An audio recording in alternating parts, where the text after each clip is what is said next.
Ladies and gentlemen, boys and girls, children of all ages, citizens of crypto land, welcome back once again to another AMA with me, TheGobOne, or Ryan, as I'm starting to be known. Today I have with me, we've got him on the voice, is Kent Yan from TraDove. Thanks for coming aboard, Kent. Thank you, Ryan. Glad to be here. Hi, hello, everyone. Perfect. All right, so if you've never been to one of my AMAs before, you know I like at the beginning to read the TheGobOne disclaimer. I'm going to bring it up on the screen for you guys because I want everybody who's watching to understand what they're seeing. You're not seeing a paid review. You're not seeing anything like that. You're seeing me interested in a project and getting to the guy in charge and talking to him. So I'm going to read my disclaimer now. This is not financial advice. I'm not a licensed or professional financial advisor. I have not received any compensation of any form for this interview. This allows me to maintain integrity and conduct a fair and unbiased review. Any comment or statement on the value of this company's token or its token sale is solely the thoughts and speculation of me and myself. This does not reflect the company's views in any way. I fully encourage you to always do your own research when making any financial decision. Disclaimer down. All right. Let's dig into it. Kent, thanks for taking the time. I know you guys are really busy right now. You've got your pre-sale going on, I believe. So appreciate you taking the time out of your day. Yeah, we reached 10 million today. I heard that 10 million you crossed today. That's pretty awesome. All right, so Okay. I have a bit of a format sheet which you and I can both see, and I like to follow. I like to be organized. Sure, So let's go ahead and just start with giving me the elevator pitch. What is TraDove? TraDove, in short, is a business-to-business social network. So it's a business version of LinkedIn and Facebook. Is that short enough? Yeah, that's the elevator pitch. Perfect. That's kind of what I thought of it when I first saw the project. Was I thought sort of like decentralized LinkedIn with what seems like more security in place, right? Or more authentication of the users. Right. Yeah, it's about people connection. Yeah. Yeah, perfect. Okay, so let's move into give us a little bit of background about yourself. You know, where you started, how you landed in the crypto world with TraDove, and got to where you are today. Very good point. I'm a tech nerd. I started as a tech nerd from MIT, the engineering school. I guess I was fortunate that I got a chance to join the MBA program at MIT Sloan School of Management. So that transformed me from a tech background to be a business person. So I think I have a quite good understanding of technology, including blockchain. I learn very fast. I'm new, but I learn very fast, and also finance. So this is and then after that, I did some work at the my used to work from like PepsiCo, Deutsche Bank briefly, at Bristol Myers. So kind of a combination of tech and finance, but I'm very short on marketing. So that's a brief background. Yeah, is that enough? That's perfect. I just noticed some people in the chat saying, there's no video from Kent. That's the way we wanted to set it up here. Also, I will give you fair disclosure, guys.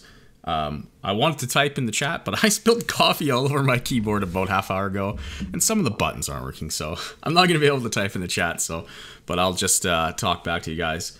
Okay. I forgot to sort of mention here that as we go through the AMA, I like to ask my questions along the way. We just sort of walk our way through the white paper, and you guys ask questions during the chat, and then at the end, I've got some mods piling up the questions, and then we will ask Kent after that. Sure. Be honored. All right. So, if you can, you sort of already gave us a non-crypto competitor or a similar project as in LinkedIn. Do you see or have you heard of anybody in the crypto world that is similar or what you might, call a quote-unquote competitor?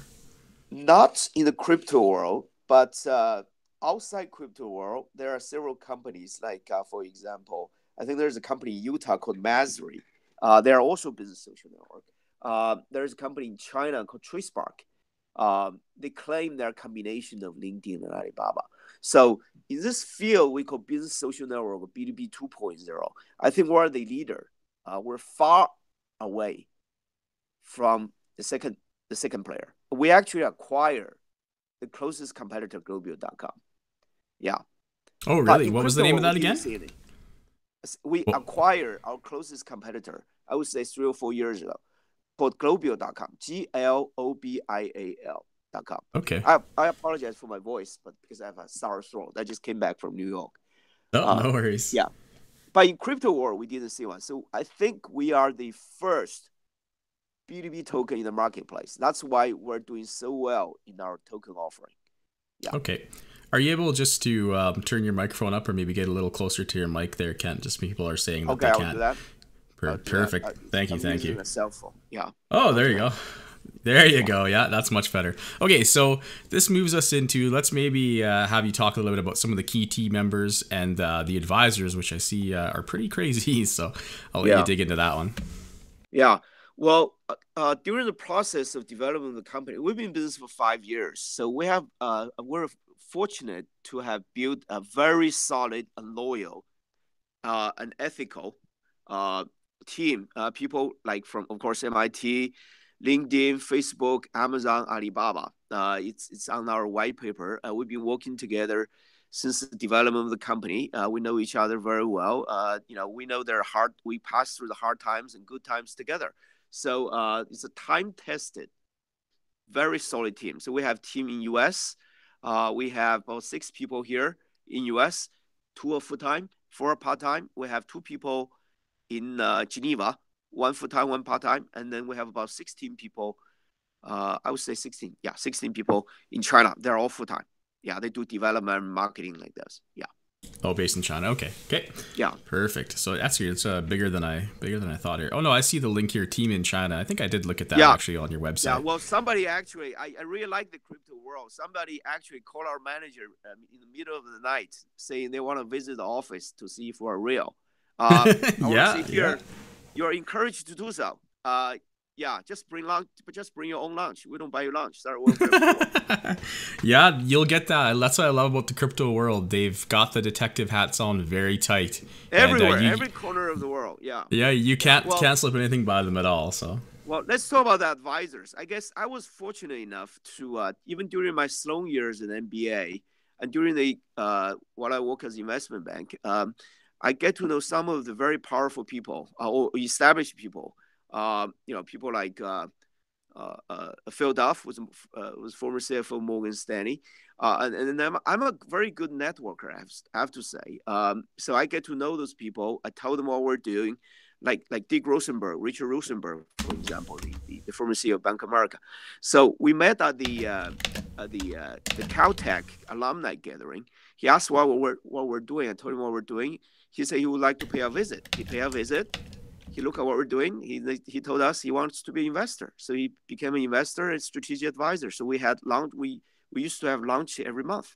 Yeah. So it's it's a work development of relationship network in US, China, Japan, Europe. Those very highly well connected people. They help us develop in those local markets. They're very well connected. Perfect. Yep. Oh, I'm just taking a look at the website. I mean, it's pretty much an all-star cast. It seems pretty crazy to me when I came across you guys. Achievements. Yeah. We're very proud of it. Perfect. All right. So that's going to take us to, how was the idea for TraDove conceived? Like, when did you first come up with the idea, and what did you kind of do to put it in place? Well, very good question. So I was doing my first company called Princess. I help U.S. companies sourcing manufacturing in China. We have big clients like Constellation Brand, Anderson Windows. A lot of winery, the 2 or 3 major winery in Napa Valley, California, as well. So during this process, I actually find out there are major problems to be solved in the B2B space. First is people don't know each other. They don't see each other. Even if your partner could be next door or across the street, you don't know where they are. And then there's transparency issue, is that B2B is less transparent than the consumer space. The information are lacking. The due diligence, the references, like how do I know my partner is any good? Then the third one is you don't know how to promote yourself. You cannot do like Google type of precision advertising. So I found out this problem in 2011, I think, around uh, uh, the social network came up, right? I mean, LinkedIn, Facebook, like those. So I said, why don't we create a business-oriented social network? So I approached the idea to teach the idea to my professor at MIT Sloan, Gordon Kaufman, to Phil Duff. Those are the early investors. Dick Rosenberg is also one of the early investors. So they all like the idea. So they put a seed fund, raised about 550K. We started the company, and then they will continue to raise funds for those very successful people. So that's how we developed today. So 5 years later, we have about 250,000 some users. Yeah. So yeah, that's how we come to this stage. Perfect. Okay, so this is the point where I like to take a deeper dive and kind of walk through the white paper Sure. with you. I actually don't have a lot of questions myself because I feel the community themselves have a fair bunch of questions that kind of covered everything I wanted to ask. So just to kind of go through, you say that it's TraDove, right? I want to make sure I'm saying that right. Yeah. I thought so. Yeah. I was just saying TraDove at first, and somebody's like, their logo has doves in it. Yeah, all right, that's we want that bird. Dove is my favorite bird. That's why.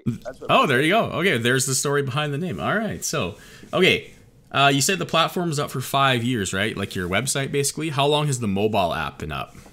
A mobile app has been about, I would say, less than a year. Less than a year. Do you find a lot of the traffic is moving towards the mobile app? We see a lot of download. Just do me a favor. If you're in US, I don't know about other area. If you know US, just go to App Store. We only have iOS version, by the way. You search B2B social network. We probably rank #1 there. If not #1, #2. Yeah, a lot of downloads there. Yeah. Okay. All right. So my next, I guess the in the white paper it states the traffic, you want to target traffic quality versus quantity. Can you sort of kind of explain that for people watching, what the difference is there? Sure. I think that in the consumer play, like Google, LinkedIn, Facebook, they don't care about who you are. I guess in business play, because we authenticate every user, so the quality of traffic, we emphasize quality of traffic. So we don't need hundreds of millions of people or visits. Maybe you only need 1 million, 500K, and we can be very successful. Because it's a quality means basically it's business, right? It's business people that come instead of everybody goes like LinkedIn, Facebook, or Google. Yeah, right. It's more targeted, right? Okay, more targeted, more relevant. I would say. Yeah. Okay. Yeah, I can see that too. All right. So the other thing I wanted to ask is in the white paper it talks about how Facebook paid $42 per customer, Microsoft paid $60. And then so it says, how much is a TraDove business user worth? The answer is a lot. Do you have a dollar figure for that? Well, I can give you an estimate. I think at least 5 times what Microsoft is paying for per user for LinkedIn. 300. So about $300. Could be $300 to $500. Wow. Okay. Look, it's business user. It's you have the buying people of a company, a decision maker of a company on your website. Mm-hmm. The guy who can actually pull the trigger when he's there, right? Exactly. You can find them within clicks instead of weeks, right? In the traditional way, in our place, you can just search them, right? So I think it's going to be worth maybe 1,000. I don't know, but we're going to do very well, I think. Yeah. Okay. All right. So the next question I had moving through was, it talks about a proprietary process for authenticating users. Is there any extra info you could maybe give for that? Like, is it internal software or not much? It's because this is our core competence. Is that I can only tell you that you cannot use public email like Gmail, Yahoo mail, because if you use that, you can, just like LinkedIn or Facebook, you can fake somebody's profile like within minutes. Right. Oh, yeah. Yeah, you see it a lot when doing some due diligence on ICOs and things. You can tell a fake LinkedIn profile pretty quickly. So there are a lot of it. Yeah. Okay, so that's kind of the only thing you can share, is that you can't use a public email, or is there anything else in place? I'm just curious for myself. That's what I can share now. I'm sorry, because no, that's fine. So, I kind of figured, because it says proprietary, right? But I thought maybe I could get a little more info out of you. So okay. This is kind of the big one that I think is probably going to be asked a bunch of times. And so what, I didn't really go into the core technologies because your white paper lays it out pretty well. You know, you talk about the big data and business mapping and things like that. And it's pretty straightforward. Yep. It's not too difficult. Yep. A lot of people, a lot of criticism that I've seen and heard is, you know, what is the use case for the token, right? Why do you need to tokenize your model? Why can't it be subscription based? Something to that effect, right? Well, we actually have both. Subscription, you know, our revenue model is to let the buyer use for free, charges salespeople membership fees, monthly membership subscription fees for prioritized or value-added service. Let's say if you want to get in front of some targeted buyer, you know, if you're a member, we put you ahead, right? This is one model. The second model is the reason we want to do the token is to facilitate the interaction of sales and marketing between buyers and sellers, buying people and selling people. For example, a salesperson can pay a buying person to look at their products and services. Basically, spend effort. Let's say we pay you 1 BB coin.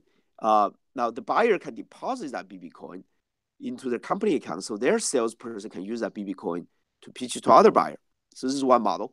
Or company can do precision advertising. So the buyer, you know, when they look at your company ad, you know, they would, you know, the company can compensate the buyer for his time, and then the buyer can deposit that token into their company account, and then so their company can use that token to advertise to other buyers. Yeah, so those are two key examples how token will be used. Basically, it's for facilitate the interaction of the buying and selling activities. Yeah.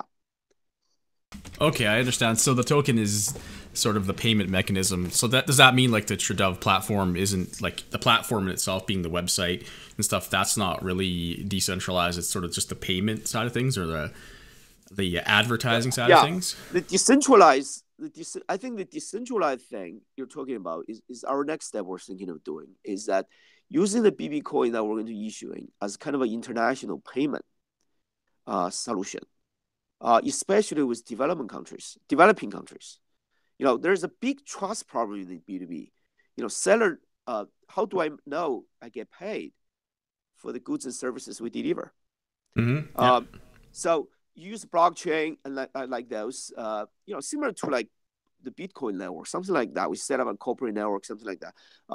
So you just lock the rate when you make the contract.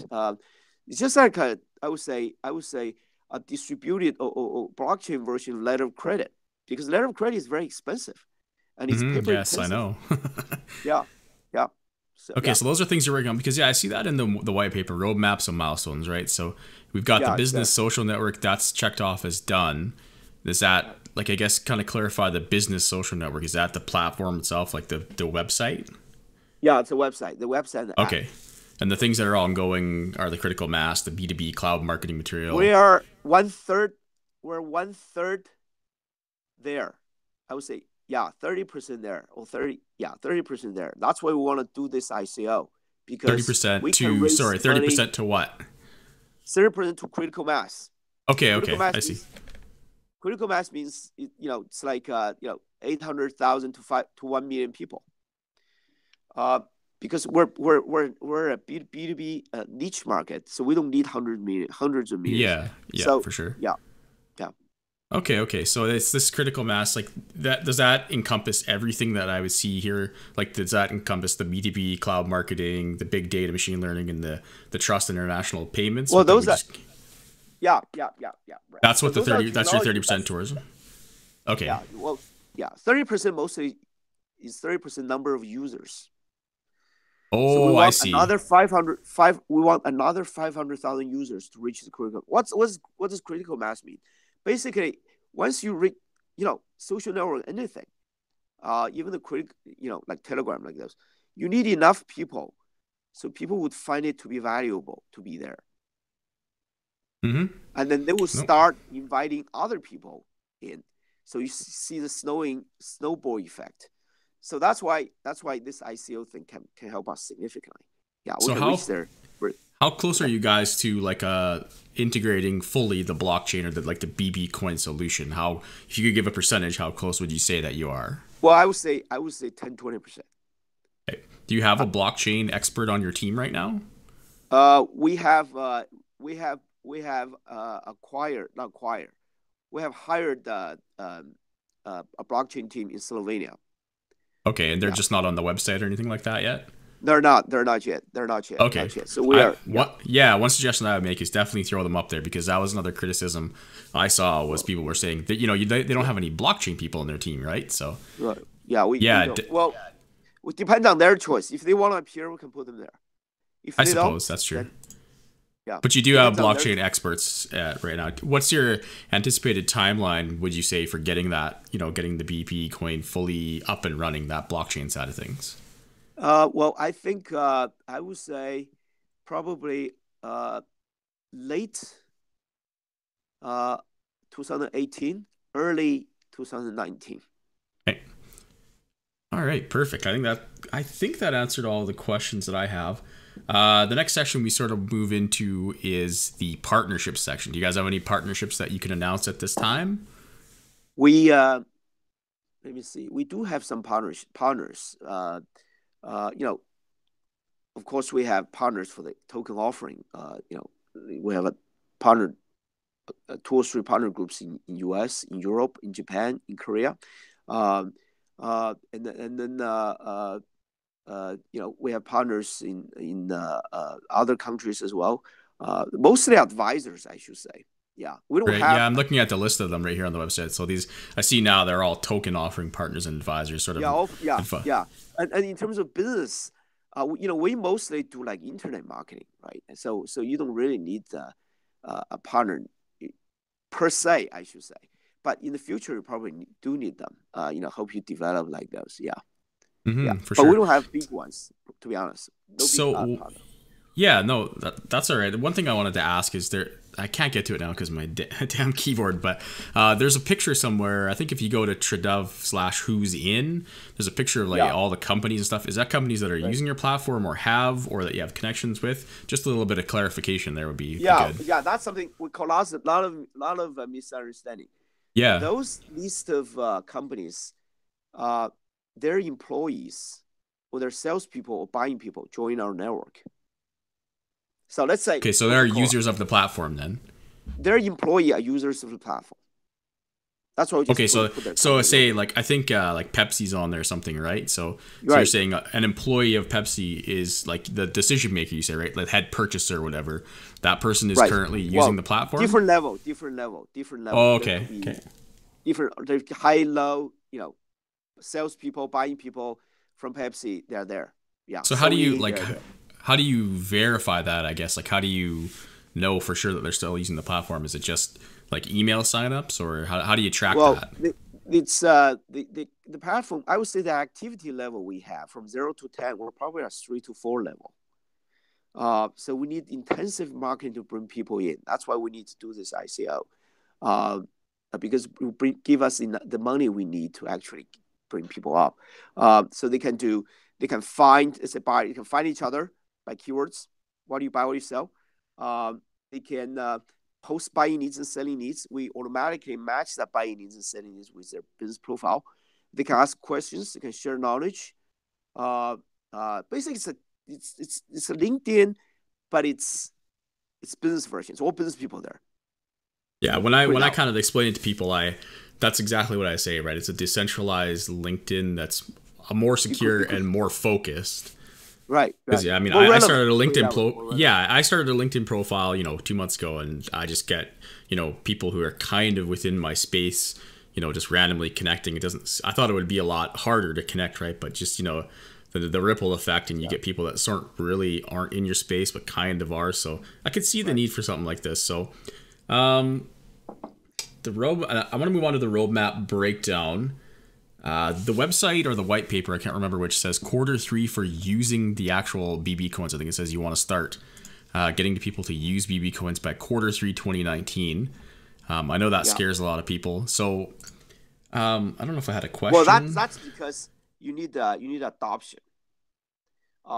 you need adoption. So you first want to do airdrop, and then kind of start using it. What I mean by that is that's the time companies will come out and buy BB coins from marketplace. Okay, so Exchanges. yeah, I see my question here now. I led into it on the next page.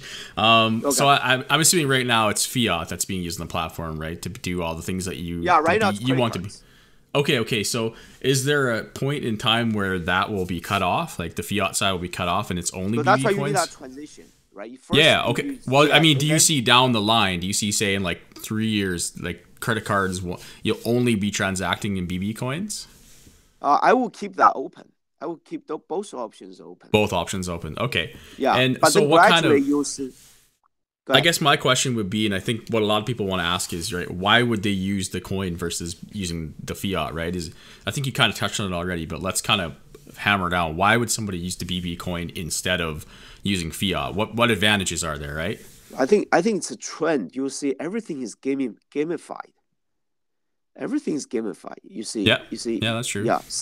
So you actually you light up people's interest.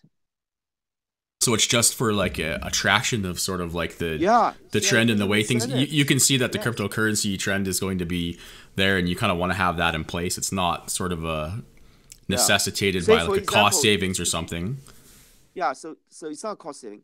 So for example, if you want the buyer to look at your product and services, let's say you wanna pay $5 to her, to her or to him. Hmm. Use credit card, swipe credit card, and pay him $5. It's too material. Instead, you can give you 5 BB coins. Okay, no, They I will can see feel that. I can't they will disagree feel with you. better. You see that you see the trend going down. I thought like a lot of projects, they have they'll say like using the token will save you fees, or maybe there's a service you could purchase that would be cheaper if you did it in the coins, right? So you're just kind of having that alternative out there because you see that's the trend that's going. Okay, I kind of Just like understand in that now. casino, you have those gambling chips. When you piles up, you feel good, Yeah, right? I guess so, yeah. Okay, perfect. No, let's move on. What are your post ICO marketing plans? Oh, intensive advertising on So social networks, can you like go into especially LinkedIn. This is our strategy. So we're going to dump like 10 million, 20 million a year and reach okay. critical mass fast. And then of course a lot of PR. I didn't our company didn't do a lot of PR before. I just find out, through this ICO, I just find out this Yep. PR thing is actually very powerful. Yes, yeah. And I always say I have a little bit of a soft spot for the ICOs that like to just, you got to market, but they don't go crazy and spend most of their budget on marketing. You want your product to stand on its own 2 feet and kind of get the Yeah. word of mouth there. So that's why Yeah. your project interests me Yeah. a little more. So, but you guys do have Yeah. So intensive marketing plans. we learn. We're not marketing person, but we start to getting better. So for example, we publish articles on Forbes Inc. Entrepreneur. We see a lot of traffic coming from there, actually, Oh, surprisingly. okay. Okay. From Forbes, eh? Yeah. Okay. That's good. Yeah. That's good. All right. Anything else for the post ICO marketing plans? Or just heavy advertising like The LinkedIn, heavy online? advertising. Mostly online. I'm assuming they're all online. Online is definitely going to be a major component. Yeah. Okay, that makes sense then. Yeah. Okay, let's talk about sort of the ICO and we call them token metrics, right? So that Right. includes the things like how much your hard cap is and tokens you're selling and stuff. Let me just find you here. Yeah. Okay, there you are. So right now, this is actually wrong. I'm going to fix that as we go. So right now, $52 million is the hard cap. Now, Right. one criticism I've heard is that feels like maybe too much for a project like this. No. No. So yeah, maybe people- maybe break down why you don't think that is too much. Well, put it this way: people, based on their judgment on the first wave ICOs. The first wave ICOs are what we call infrastructure play or protocol play. Most of the ICOs they see are consumer or B2C or P2P or B2P like those. And their pocket, they spend $100, $5, $10. Their size of ecosystem is very small compared to what we are targeting. We're targeting the corporate space. So they don't spend $500. they spend $50,000, $500,000, $5 million for their sales marketing activity. The global B2B marketing spending is 76 billion. So instead of looking at, people always, I see the traditional way, people always look at, supply. You want to cut down the supply so the price can drive up, right? Yep. But what we're saying here is our ecosystem is much larger. The 52 billion hard cap or market cap is pretty small compared to 76 billion. Pretty small. We adjusted, to the smaller side to fit into the perception of the traditional ICO investor. Yeah, I hope that, so you guys explains a lot of doubt. Yeah, no, that makes sense to me. So you feel that's warranted based on the scale of the market you're going after. You feel like you guys are right in scale with what you need. Yeah, okay. Yeah. I can understand that. Now, one thing I wanted to bring up, there's a breakdown of that $52 million in your white paper, right? So 30% is marketing and user acquisition, 24% for product and dev hiring, 6% for the costs of the ICO. But this other 40% has got some people sort of wondering, maybe you can touch on the compliance, tax, and others section of that breakdown, which is actually the biggest, 40%. Well, first of all, this is a token offering. This is utility token offering. You have to pay tax. Thanks to our president, he lowered our corporate tax from 35% or 33% to 21%. But you still have to pay that 21%.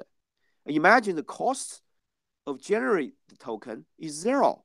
So what does that mean is all the proceeds you have are essentially profit. And you have to pay 21% profit for that. So, okay, so I didn't know this. So you're saying if you get $50 million in a token offering or token sale or whatever you call it, you have to pay 20% tax on that $50 million? Theoretically, you should. Okay. We consulted the best tax firm, like Anderson Tax, for example. One of their partners, our advisor on this one. We consulted them before we did a lot of prep work before we prepared this paperwork. Yeah, 20% you have to pay tax. And I bring it up because that's not something that's been touched on. I'm not saying you're wrong or anything. I'm saying any ICO, I've never seen like tax breakdown in their token offering. That's why I wanted to ask. Not a problem. Check. I can send you this IRS document. Maybe email it off to me after, and I can throw it in the. We got a little discussion channel in our Discord about you. So yeah, I would love to see that. Well, I'll see if I can find it. But somehow somebody sent me an email, basically talking about how IRS is treating like Bitcoin trading, like token, like those. Basically, you have to pay tax. Okay, so what about the compliance? Like, I guess I just want to touch on this because compliance and others. If you can kind of clarify, because that's a big question people have. Compliance mostly are, SEC issue, right? You could, even though we use the best law firm in town, we use Wilson Sonsini, and we use Staff Launch. They prepare our documents, right? And then we only sell to U.S. accredited investor in U.S. Or non-U.S. citizens. We do KYC, but there could be chances that we could get audited by the SEC, as any ICO will be. You see that SEC actually confiscated the money from ICOs. A lot of ICOs, some ICOs, asked them to stop operation, return the money to investors. I saw that. Those could happen. So we have to reserve specific amount of money to prepare for the legal fee and those in case it happens. Okay, so have you, in regards to the SEC, while we're kind of on that topic, have you guys been in contact with them? Are you compliant with them right now that you know of? Yeah, we comply. We actually register. Oh, really? Okay, so that's very rare that I know of. Are you okay? So I guess my next question would be: are BB coins a security? I know that's going to come up. No, it's utility token. Utility token. Okay. It's utility when we sell outside the U.S., but when we sell inside U.S., we treat it as if it were security token. Okay. So in other words, if IRS one day come to us, hey, we're compliant. Good. Yeah. Good. I like that. I honestly think that I'm glad this is the reason why I wanted to bring you on because I didn't know that and I think to me that's a big deal that you've actually registered with the SEC. I can't Yeah. think of any off my top of my head that are currently going on that have done that. So you guys have Yeah. done Oh, all the back end work. we are very well prepared, and then you can look at our resources. One of the Wilson Sonsini's name partner, Mario Rosati, sits on our board, so we're very careful in terms of execution, protecting our investors, Sorry, who protecting sits on your board? ourselves. Sorry, who's that? Mario Rosati, check And the last one. sorry, who is that? I'm not familiar with who that is. Sorry. Mario Rosati is name partner of Wilson Sonsini, Goodrich Rosati. That's the probably number one high tech law firm in the U.S. Yeah, Okay, he's gotcha. based in the Palo Alto. Yeah. Oh, I see. Okay. He's the last person on our advisory list. Gotcha. Okay, I think there was one Not more thing I last wanted. person, but second to last person. Second to last. Yeah. Gotcha. Okay. Oh, No, we're well prepared. I like that honestly. I'm not gonna lie. I'm a fan that you are compliant and already went to the SEC. I know a lot of people are, and they're gonna come a knocking. So it's good to hear that you're prepared on that side of things. One day. Yeah. Well, yeah. That's my sentiment too. Is a lot of ICOs. So you pretty much nailed it on the head, right? It's a utility token, but you're treating it like it might be a security token, even though you're sure it's not, right? It's not. What's okay? We know the difference of utility token and security token, right? And I mean, they could change the definition of what a utility token and security is, right? So, well, no, security token basically means you have the right to share the profit, the dividends, or you have voting rights of the company. Utility token basically means that it's a tool people use. Okay, so there's no way BB coins will ever be classified as a security then. I don't think so. Perfect. All right. This is where it's going to get fun and interesting. There's a lot of community questions. I like that because that means people care. So thank you for your care, guys. I'm gonna drag over my questions so I can see them easier. Second here. All right, let's go ahead and do this. So I like to give credit to the questioner.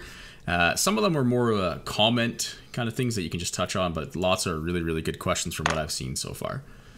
Okay. All right, from Tincho84, it would be great to ask them about the lack of blockchain and crypto specialists. I think we covered that.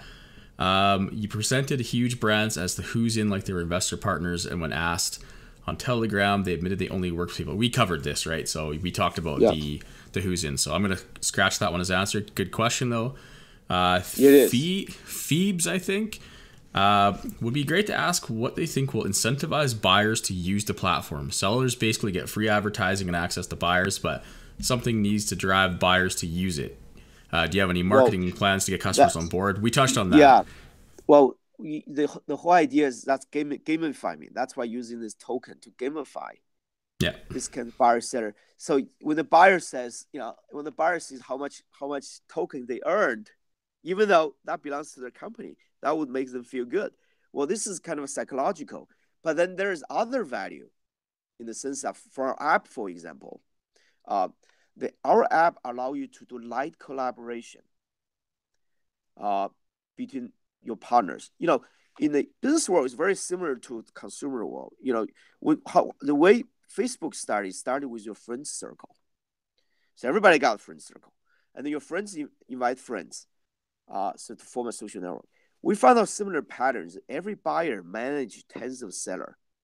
Every seller managed tens of buyers. So our app, which is I think it's probably 70-80% rate, it's not ready, but to the ideal level, is allow you to do light collaborations with your business partner. And then, so the buyer makes it more easier to interact with the sellers like those. And then the seller invite their circle in, so you can merge them together. Yeah. Gotcha. And then there's the other issue since it's a community issue. They can share knowledge, experience, and opportunity with other buyers, with fellow buyers, with other salespeople like those. Yeah, so we build those tool in place, and then you can form a private network for your company. So you basically bring all your business partners for that company to form a smaller network with better kind of better relevancy. But that's a great question because yes, it is right. It's harder to get buyers in. Yep. No, I think it was a really great question. Okay, Mix O. I think we kind of covered this already. Does the business need to be built on blockchain? Why do you need to raise this much capital? We went over sort of the breakdown and why, so I'm going to move on to the next one from CT, which we've already covered again, the relationship with the companies on the who's in.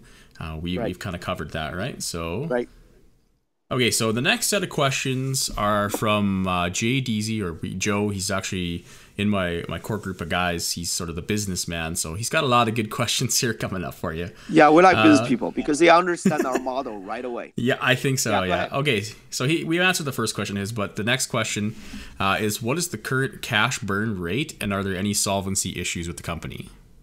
Well, we don't have any because the way we operate is we operate on a distributed level. That's distributed, by the way, because in US, we only have 2 full-time people, 4 part-time. What they do is when they finish a day job, when they go to evening time, they would guide, because of time difference, they guide our team in China. So this way, they don't have to get paid in cash. We pay them in stock. After this token offering, we can pay them in our token. And then in China, we have our 16 people in a city called Chongqing. That place is like Chicago of China. So the cost of hiring or cost of living is very low. So previously, you wouldn't believe our monthly burn rate is only 55K. Okay. 55K. You cannot 55K. Is that's a good number? So I'm not familiar with very burn good rate. Number. That's a very good number. Okay, 55K, Joe. 55K in Silicon Valley. You know how much one of the reason Global fall apart is because they burn money too fast. They couldn't find the continuing funding. Wow. Okay, that's a great answer in my opinion. All right, kind of on the same note from Joe again. What's the churn rate? Which is like, when someone hits your website, how many times do they not come back? Something like, you probably know what that is, but I want to explain to the audience. So go ahead. Maybe somebody quit the membership, correct? We don't pretty have much, yeah. We don't have a churn rate per se, but they just become inactive. I would say the actual active user are between 20 to 30 user, or 20 to 30,000 user. So okay. What does that mean?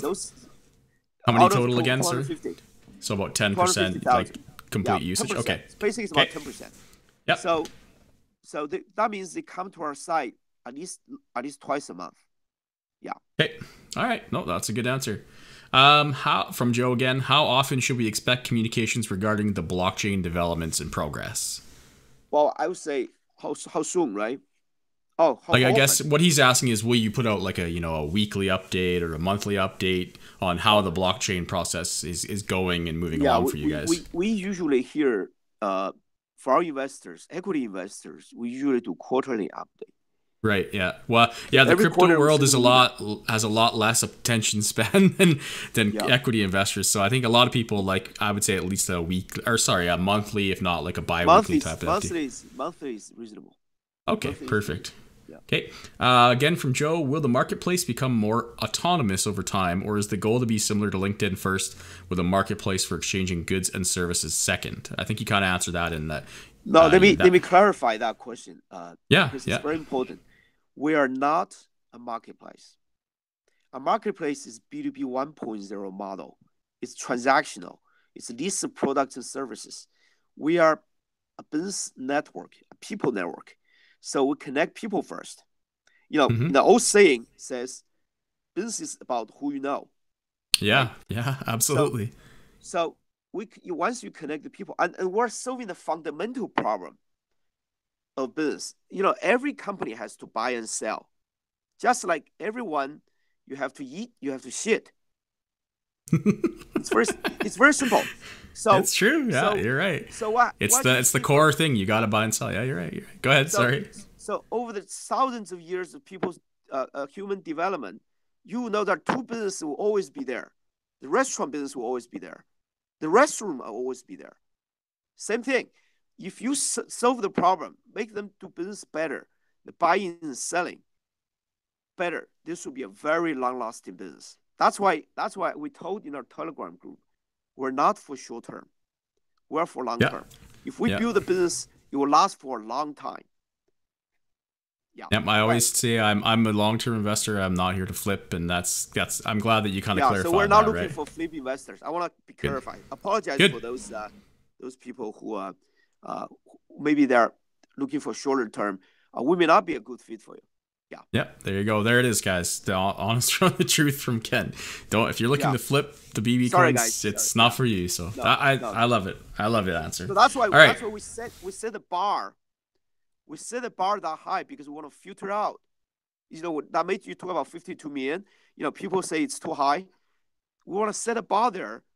So we want people who want to come in maybe after 2 or 3 years, it becomes 520 million or 1 billion or 2 billion. Yep. Yeah. Nope, I think you're right. Okay, so that's perfect. That's good clarification. A couple more questions, 3 more questions from Joe, and then there's quite a few more, but we'll keep going here. This is great. Any plans to update or facelift the website? Ryan, why don't you send me set a private meeting with Joe, because that's so many questions. I was joking. Go ahead. Honestly, I think Joe would love to have a meeting with you. So he's the one who put the most thought into his questions, because he wanted to make sure that Joe, you better write me a fat check after I answer all those questions. I know he likes you guys, so he wanted to make sure that he gets you guys to, giving the proper and true answer to the questions. That's why he's asking all these business related questions. I can see it in the chat now. People are still saying, what's your revenue? And people are saying scam, which really makes me angry, guys. There's no way. This is not a scam. Let me just explain. I think the scam thing comes from that group of people who find that, when we receive the money, the ETH, the BTC of the world, we use Coinbase, by the way. For security reasons, for management reasons, it's just easier to manage. They say, okay, once we receive the money, the money was automatically distributed, randomly distributed into different wallets. And we just find out that that's a mechanism Coinbase use. Anyone can try, go to Coinbase, open an account, send the money to that address, and see if it is automatically distributed. Because you go to Coinbase, every time you receive money, the wallet address is different. It's random. That's probably for security reasons. So I want to clarify that. Because I saw issues with people saying, "Oh, they're moving money from here and there." And okay, so I'm glad you answered that, because I think that was a question further down the road. Well, in addition to that, we started paying people in ETH. Consultants, marketing services like those, and then we're starting to pay our employee or team member in ETH. And then we're also doing block trade. In other words, we're converting ETH into cash right away. We want to put it into action. We're a very efficient and lean company. So we don't want investment to sit there. We want to put it to use, generate results. So I want to clarify those things. So people, we don't have to prove we're innocent to every false claim. But since this is Brian brought us this very good opportunity, so I want to make sure I get the message out. Yeah, I think people are getting it, honestly. I think you're doing fine. People are understanding, and I see in the chat that people are starting to get it. So, all right, let's move on to the next question. Any plans for a ratings systems for buyers and sellers? Yes. I think that would sort of go in. Yeah, sorry, go ahead. So one of the ways, to solve the transparency problem in B2B is, how do you know? The problem is, how do you know your partner, your product, services, your company are any good? So the only way to do it is to use the social network factor.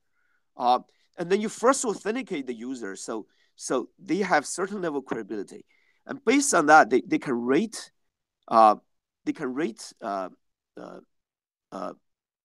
their partners, they can rate their product, services.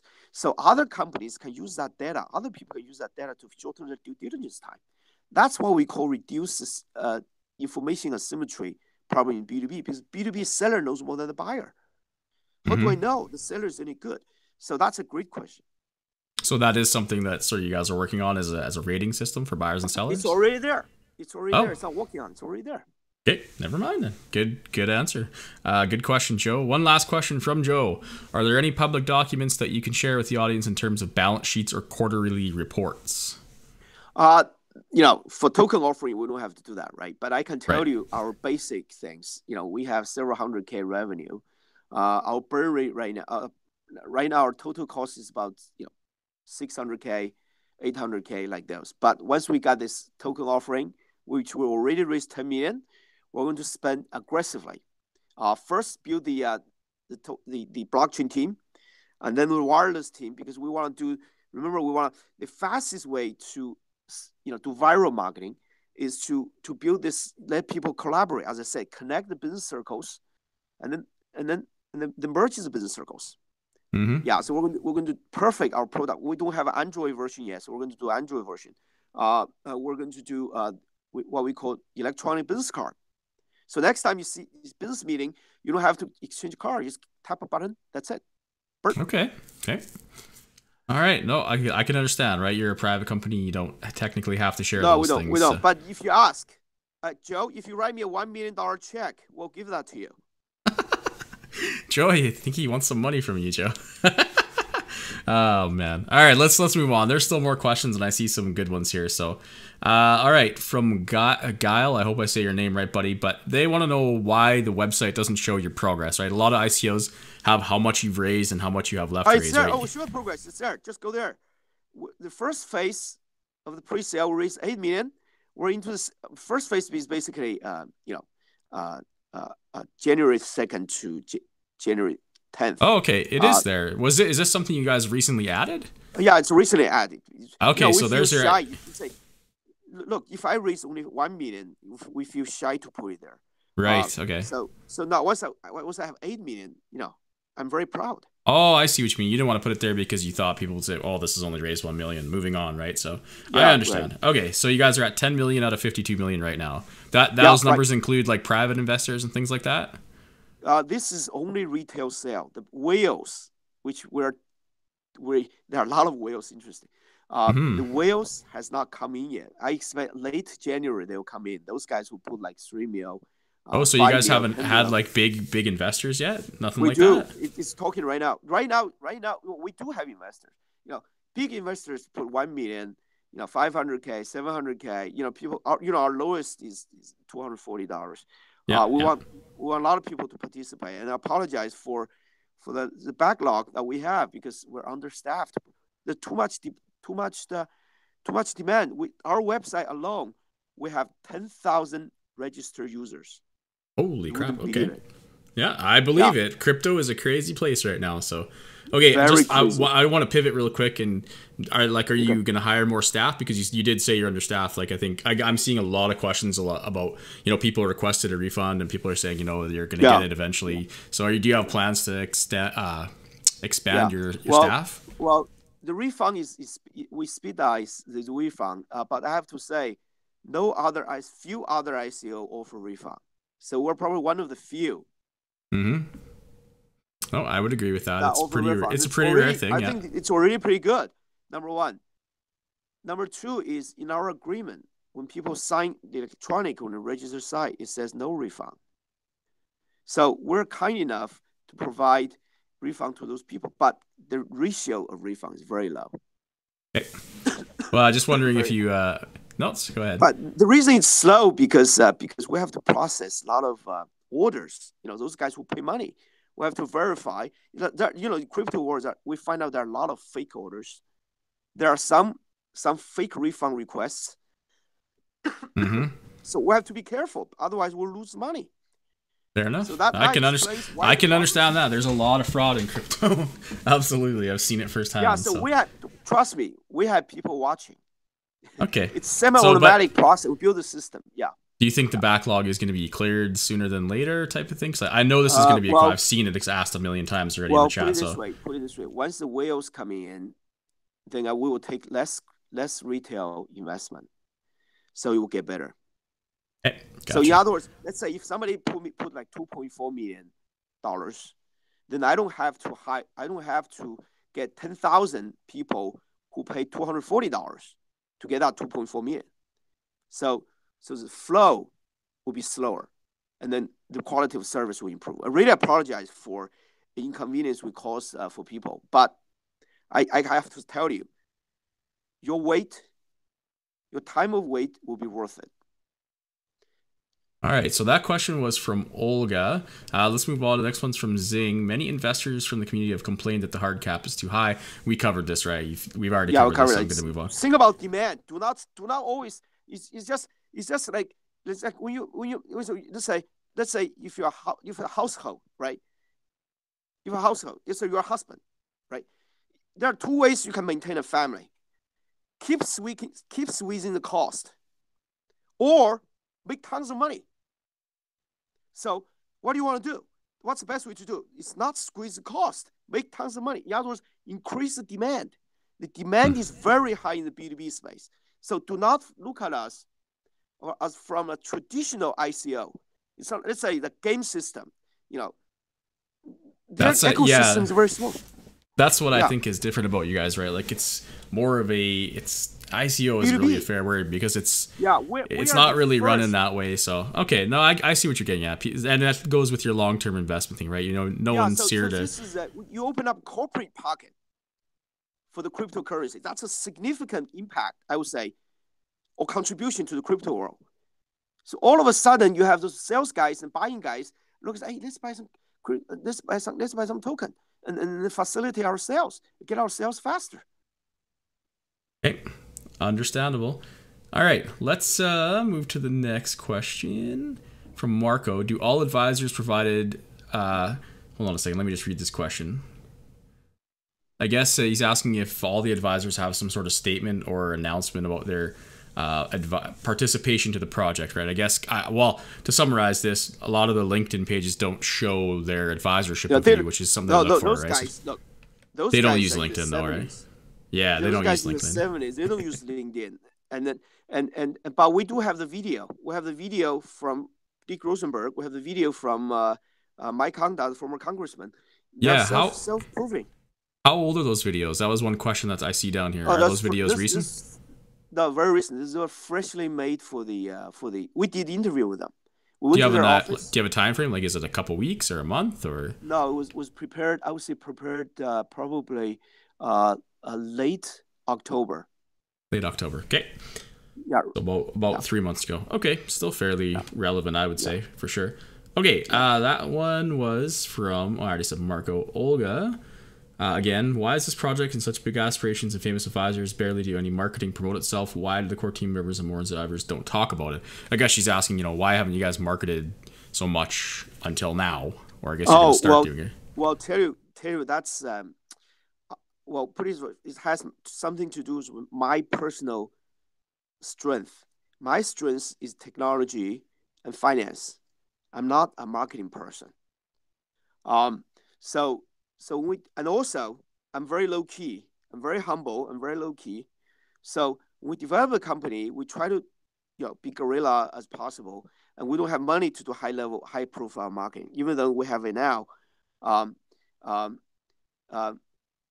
this token offering actually taught us a great marketing lesson. Just as I told you, I didn't imagine the PR is so effective.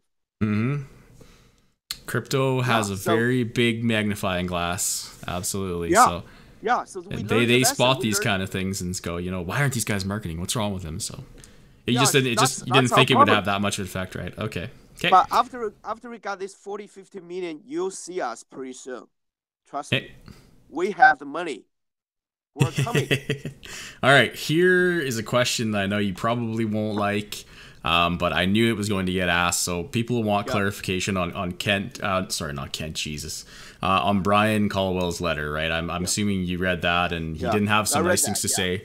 And he even quoted you as saying, "F the community." So I'm going to give you a chance to go ahead and respond to that. Sure.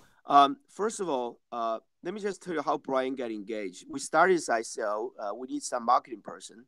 I met him on LinkedIn, and it seems to be a nice person, so we get him on. I have to say, Brian did a great job. in terms of help us on the marketing side, because we need that, right? He's very competent. But I think the issue comes in that he wants to change the coin matrix. You will talk about coin matrix. I explained to you why we want to do this coin matrix in our way. He has a good stand in terms of that. From the traditional ICO point of view, this is the best for investors. But the thing is, we're not a traditional ICO. We're a second wave ICO compared to the first one. The technology play like those. So he disagreed on that. So we had a discussion like those. And I guess he wants to change the direction of the ICO of the company, which is impossible. As you know, he's only temporarily, and we have teams, 5 years. But I have to clarify, I never say that four-letter word. I'm educated enough. I never say that four-letter word. I won't say it. It's just not my style. I didn't want to say it either. So, okay, so you're saying you never said F the community. Okay. No. Okay, that's look, how would I be stupid enough? I'm going to collect money from the community, and then I would say those words. No, it's like you say that four-letter word to your customer. Yeah, exactly. Well, that's why I think people want a clarification, right? Because it seems pretty crazy I think I'm way more educated than a lot of people. And because the Chinese culture, is very humble, very low key. We wouldn't say that. We wouldn't offend those people. No. Okay. No, that's perfect. I knew it was going to get asked, and it's been asked a little bit. Well, no problem. That's why I'm glad you clarified. I answer any question. Yeah, perfect. No, honestly, I feel a lot of people are saying, like they like your honesty. To be honest, myself, they appreciate somebody who's not. Like he's not enough. Like he's not. Send me the ETH. Send me the BTC. Send them the crypto guys. or fiat. Or US dollars, or euro. Oh man, that's great. Yeah, honestly, yeah, but you don't get this candor a lot from a lot of people. Sometimes it's kind of fluff or quote unquote blowing smoke. Well, that's our corporate culture. You come to if you deal with all of our members after 5 years of testing. Brian is an exception because he's just not a good fit. We didn't let him go. He chose to part away himself. We respect that, and we part away in good terms. And he's a great guy. But what I'm trying to say is, if you deal with our people, there are several attributes we very emphasize. One is loyalty.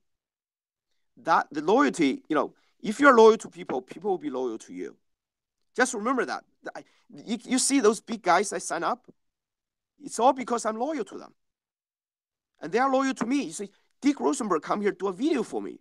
What a big thing. Yeah, I agree. It's not. I want to give them coin. He said, Ken, I don't want it.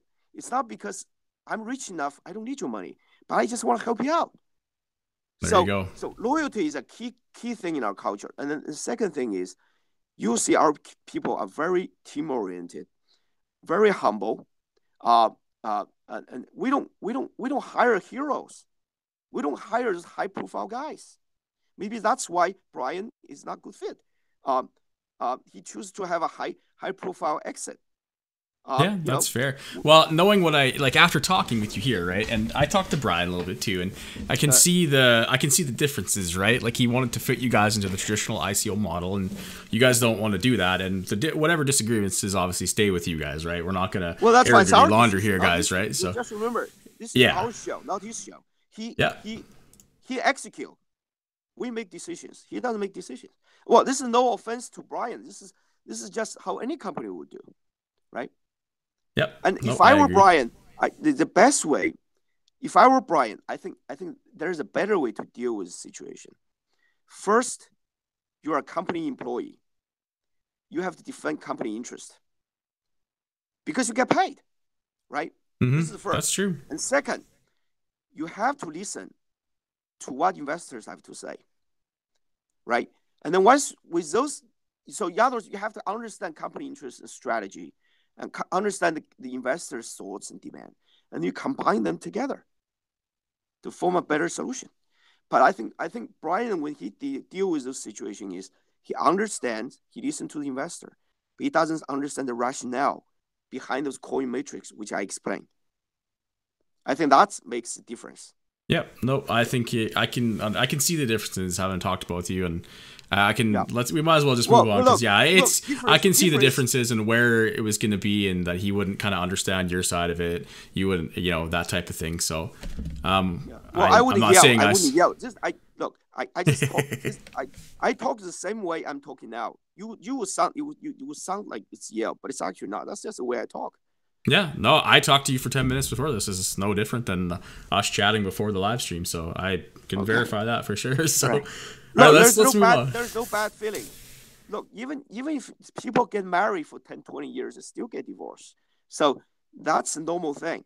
I think the good thing, the important thing is, we got good terms part of the way. I hope he will abide by the agreements, the confidentiality agreement he signed with us. We will respect him. We pay him well even after he leaves, and his wife as well. I think it's in good terms. Yeah. Okay. Perfect. I think that answers that question. Let's move on because there's still a lot of good questions that I see here. So, yeah. Okay. Abraham's asking how to participate. I think that's through the website, guys. Just go through a semi-automatic process. Yeah. Yeah. Will the token prices be regulated by the free market, quote, public exchanges, or partly or fully through the company website, a regulated price? Well, we started with a very humble price, as you can see. List price is 16 cents, pre-sales 12 cents, and there's a bonus plan as well. We think once we hit the exchanges, it's going to get up because it was a very humble price. Okay. Yeah. So this will be like the BB coin will be something that's going on public exchanges, I guess. I know you can't comment which ones or when and stuff, but they will be going to public exchanges eventually. Right. Yeah, we will. Okay. We will in the very near future. Okay, perfect. That's all we wanted for that one. That was GRX Marine asking that one. Ryan is asking, quote, he says, "There's a lack of transparency in B2B. And then his question is, where is there transparency regarding this business? Where can we see facts? They've had a growing business and profitable." I think you kind of touched on this, right? You guys are making you're profitable hundreds of thousands of dollars a year, right? And the burn rate you said was very low at 55K. Yeah, I'm going to read the questions before I ask them here because I think we've answered a lot of this stuff. Right. Okay. Okay, yeah, we've talked about active and weekly. How many users? Yeah, we talked about that. Anywhere we can verify the claim about the number of customers that you mentioned, I think 10 to 20,000. As I said, it's not customer. Let me clarify that. We didn't. Well, people using the platform, right? Yeah. Okay, that's just what they're saying is customer. Yeah. Users. Okay. We call users. Yeah, the employees of the company who join us are. Yeah, it's not customers. Yep. Okay. No, I think that's just what they're asking, right? So. I have to clarify that. Yeah, that's good. That's good. Okay, Ryan is asking again, why couldn't LinkedIn and Alibaba transition to the blockchain and therefore increase their verification process and take you down? I guess, I don't know if you can answer that directly. First. Let's talk about LinkedIn first. Once they got bought out by Microsoft, do you think they will do it? I think they'll go to the blockchain? Yeah, I mean, eventually. Yeah, well, think about Microsoft. Well, you can ask the same question. You can ask the same question. Why IBM didn't do Microsoft? Why Microsoft didn't do Yahoo? Why Yahoo didn't do Google? Why Google didn't do Facebook? Why Facebook didn't do LinkedIn? It's because big companies got their plates full. We talked to LinkedIn before. We want to sell our company to them. We had that fear before we talked to them, but once we started talking, we don't have that fear anymore because those VP of engineering, their plates are full, and their incentives are different. I'm a startup guy. I want to make it happen. I want to make it rich, but their incentives are different. Their incentive not to make mistakes, avoid risks, keep the job, and still get paid $500,000 a year. I hope that. Man, I love your answer. I'm not gonna say that. The honesty is pretty refreshing. So so you're saying you don't think they're gonna take the risk to do that? I can tell. I think a lot of people can tell. So I'm a fan. Yeah. This is becoming my favorite AMA so far, to be honest with you. So. Are you going to invest me after this? Well, I'm going to talk to my core team. I'm gonna. Okay. I can't answer that because wait. I can't ask that, Kent, because I'm not a financial advisor. You're not funny. I cannot ask that. Okay. That's the running joke in the crypto where a lot of YouTubers say, "Oh, not a financial advisor," right? So, and I'm not really. So, all right. So let's move on to the questions. JMC, if the utility token is used to facilitate the business as a currency, why not just use an existing cryptocurrency to facilitate payments? Why a new token? Well, it's relevancy. Why don't you why don't we use the same question can be asked? Why don't we use Bitcoin or ETH for other purposes, other ICOs? I think it's relevancy. You want to design the different features, you want to feed that features into their interaction style of buying people and selling people. At the end of the day, it's relevancy. Yeah, you can also use credit cards, right? You can use US dollars, right? Yep. But if you it's a gamify and feed into their activity nature, that's going to make it happen. So it's almost like a branding type of thing, right? You want that crypto to be associated with you and not say, "Oh, you can come use Ethereum and Bitcoin on our platform." Yeah. Okay. Yeah, and plus gotcha. there's other issue as well. There's like in Bitcoin, ETH, there's this kind of anonymous kind of nature, right? In B2B, you don't want to be anonymous, right? You want to be right. You want to know where it's coming. Okay, I can see that. Yeah. I never thought of that. Yeah, okay, I can see that side of it. All right. Skepo Gaming wants to know if you can just provide proof that there's a blockchain team. So you are kind of touched on this. Well, if they want to be listed on the website, right? We have if they agree to put it there, we can. But if we don't agree to put there, I'm sorry we couldn't do that. But as I said times and time again, we did our best to present the information we have. So, in other words, we don't have to prove our innocence or this is true, that is true. No, it's your judgment. So if you trust us, you believe in what we're doing, you put your money in. We move in this together.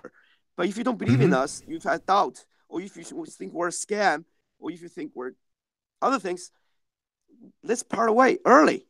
Yep, just move on. Don't join us. That's what I tell people too, right? You have to trust your gut. If you think there's red flags, move on.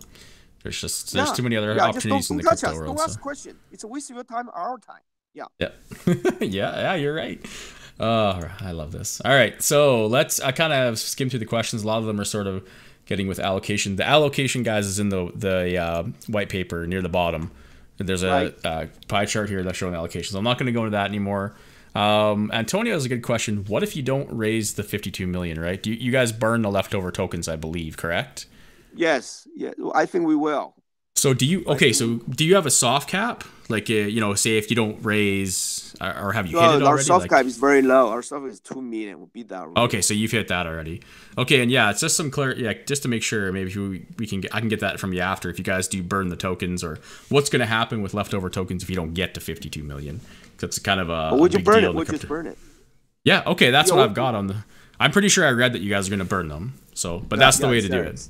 Okay, awesome, perfect. Okay. Let's see. Nasha says, how would you tackle the fact that most investors can invest in projects elsewhere that have more pressing token needs? Therefore, there's a higher return elsewhere. I mean, that's an investment question. You can't touch on that, right? It's a long-term project. If you don't... Ryan, let me address... Go ahead. No, go ahead. Go for it. It's a pleasure. I'm a finance guy, right? I used to be investment banker, the Deutsche Bank, right? I got offers, when I finished, I got offers from top banks from Wall Street. Talk about investment. There are two kinds. The pleasure from investment. There are two kinds of pleasure you get from investment. One is financial gain. In other words, just like some of the short-term investor, nothing's wrong with it. You make 10 times, 20 times within 1 month, 2 months. This is financial gain. The other is your psychological gain. Means you own a piece of important thing that's changing the world.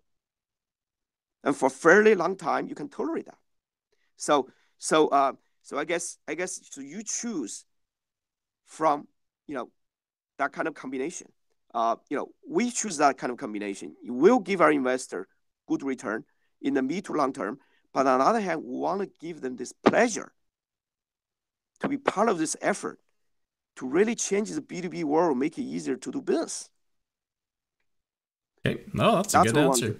Okay, no, doesn't That's a good answer. All right, let's carry on. The questions keep piling up. I'm trying to kind of skip. Oh, we're getting close. We're almost there. I've almost got you off the hook here. Don't worry about it. No, I love this. This is great. Like the honesty is refreshing. Honestly, it really is. I'm not saying the other AMAs I had were honest, but I love a guy who can just tell it like it is. So. All right, let's see what we got here. Will other advisors go on record with their involvement in TraDove? I guess people are. I guess a video by Rosenberg and it says are not enough for you. I think that's enough. Yeah, you go to TheGobOne's LinkedIn. He's a board member of our company. Yeah, just go to TheGobOne, just click it. But some of them they don't have LinkedIn, so and those big guys, you don't want to bug them too often. Okay, some people in the advisory board we interact a lot, like Dick Rosenberg, like our board, like Kaufman, Mario, TheGobOne, we interact a lot. Some of them, I just resort to them on an occasional basis.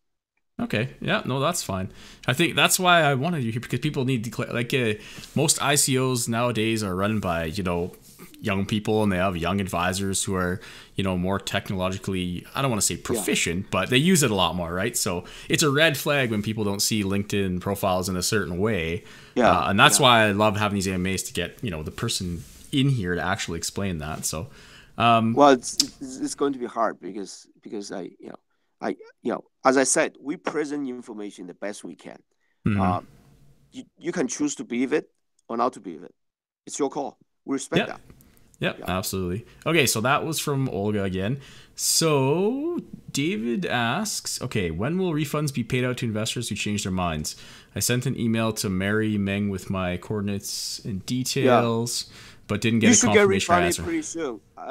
You should get refund pretty soon. Do you have any days or weeks type of thing, or hours? Well, right now it's probably 48 to 72 hours, but I'm making out a refund right before this. But I have to say, I have to do an announcement. Mm-hmm. Because no other ICO did refund. Your agreement says it's not refundable, this investment. We did a refund, because we want to show our confidence. And we have very small number of people. A lot of them even changed their mind. And they invested again once we did the refund. So our refund policy will hold until 15th, actually 14th. So starting 15th, we will not provide refund. So anyone, if you want a refund, email us. We'll give you money back.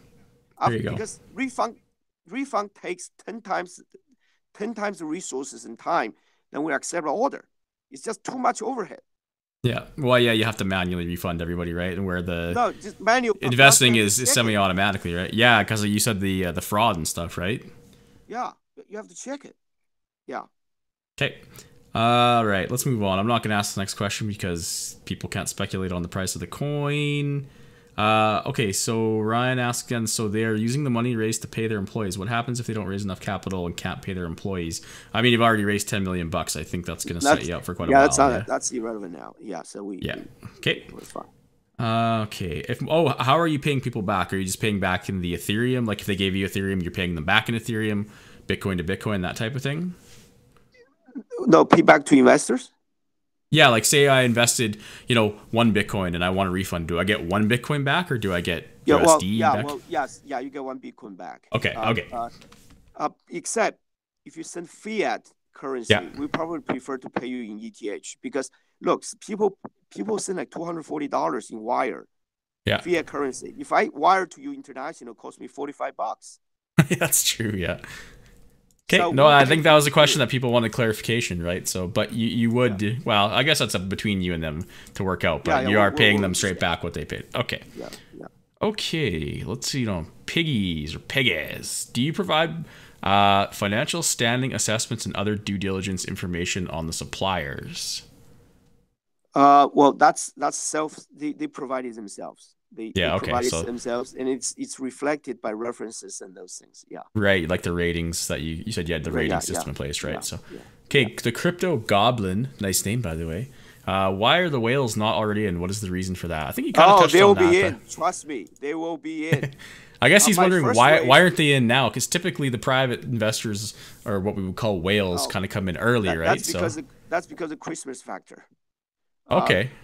Yeah. So do you think it has something to do with maybe your marketing too? Like, I guess Yeah, well, we have to. The way we do this is we have peripheral. Look, we have a very look at our site. We have a powerful team out there to raise money from those whales. In US, we have 2 or 3 group. In Europe, we have 2 or 3 group. In Asia, we have 2 or 3 group. They are all working for us. And trust me, I just came back from New York. I did a video at NASDAQ. We're hitting the family offices. Trust me, they'll come by the end. I think by end of January, you'll see the results. Okay. Oh, I just wanted to ask. That was a question no from Ryan problem, and no why they problem. were in. So, Okay. okay. Well, depends on how it depends on whales. We have people put 500K, 1 million. If you put that, if you think that's whale, that's already in.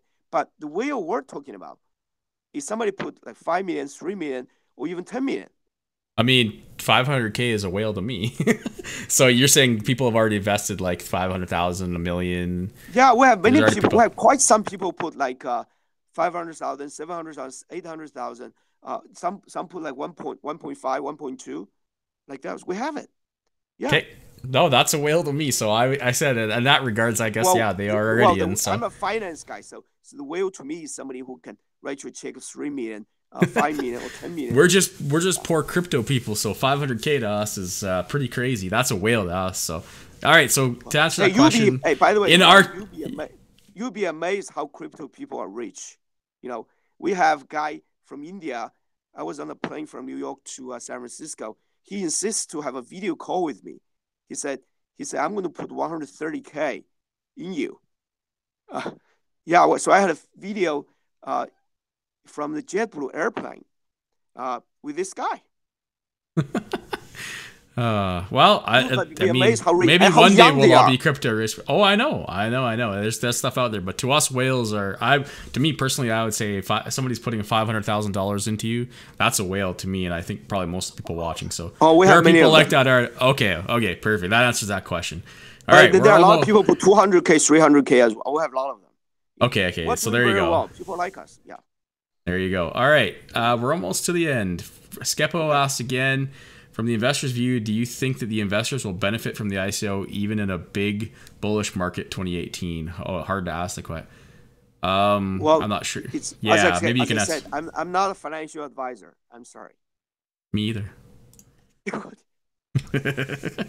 Sorry, I had to. But I guess I think he's if I had to guess what he's saying, he's asking about short-term games, which we've already established. This is a long-term project. I would say you have a fairly good short-term game. Do not expect you like 20 times, 10 times in like 2 or 3 months. You have a fairly good short-term game, but I think that the value it bring to you is very good long-term return. Mm-hmm. Very good long-term return. Yeah. And also the pleasure of investment. Yeah.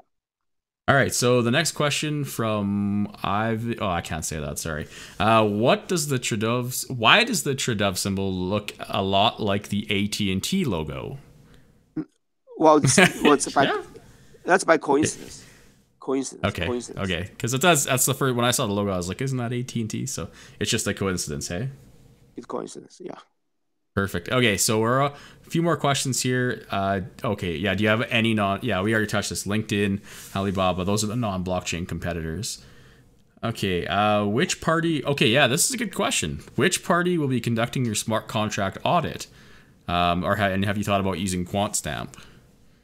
Well, that's an advanced question I couldn't answer because I'm very new to blockchain crypto world. And I'll have to have our CTO and also our team in Slovenia to answer that question. Yeah, that would be good. I would love the answer to that one because that's a big deal nowadays with smart contracts and auditing and things. I would personally love that question to be answered. Yeah, great. I love it too. So once we started the thing, we will answer that question. Yeah. All right. Next question. It looks like we've only got a couple left. Nope, we're not going to answer that one.